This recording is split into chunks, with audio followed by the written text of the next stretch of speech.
First look ఏమీ leak కాలేదు, trial ఏమీ లీక్ కాలేదు, సినిమాకు సంబంధించినటువంటి ఏ విధమైనటువంటి రిలీజ్ డేట్ కూడా చెప్పలేదు. కానీ జస్ట్ ఒక మనిషి షర్టు లేకుండా సిగరెట్ తాగేటటువంటి వీడియో క్లిప్ సోషల్ మీడియాలో బాగా వైరల్గా మారింది. మీరైతే అబ్జర్వ్ చేయొచ్చు అనమాట. ఎందుకు అంతలా వైరల్గా మారిందంటే దాని వెనుకున్నటువంటి అల్లాటప్ప వ్యక్తి కాదు, మన యష్ బాస్. అవును, కేజీఎఫ్ సినిమా 2022లో రిలీజ్ అయింది. ఇప్పటికీ 4 సంవత్సరాలు అవుతుంది. ఒక్క సినిమా కూడా రిలీజ్ కాల. టాక్సిక్ షూటింగ్ స్టార్ట్ 3 సంవత్సరాలు అవుతున్నా కానీ ఇంత మట్టికి సినిమాకి సంబంధించినటువంటి సరైన ట్రైలర్ కూడా రిలీజ్ చేయాలి.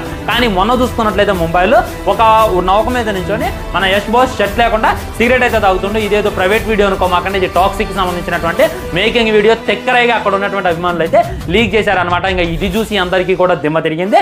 ఒక మ్యూజిక్ లేదు, ఒక ఎడిటింగ్ లేదు, ఒక ఎలివేషన్ లేదు, ఒక మనిషి షర్టు లేకుండా అలా నించొని సిగరెట్ తాగుతుండో దానికే మేము గూజన్స్ వచ్చి పోయేలా ఉన్నాం. నిజంగా ఈ సినిమాని డైరెక్ట్ చేసేది లేడీనా అని చెప్పి ప్రతి ఒక్కళ్ళు కామెంట్ చేయడం, హైలైట్ చేయడం మనం అయితే చూడొచ్చు. నాకు కూడా ఈ ఫోటో చూసాక నిజంగా గూజన్స్ అయితే వచ్చాయి. వెయిటింగ్ నేనైతే టాక్సిక్ సినిమా కోసం. మరి ఎప్పుడు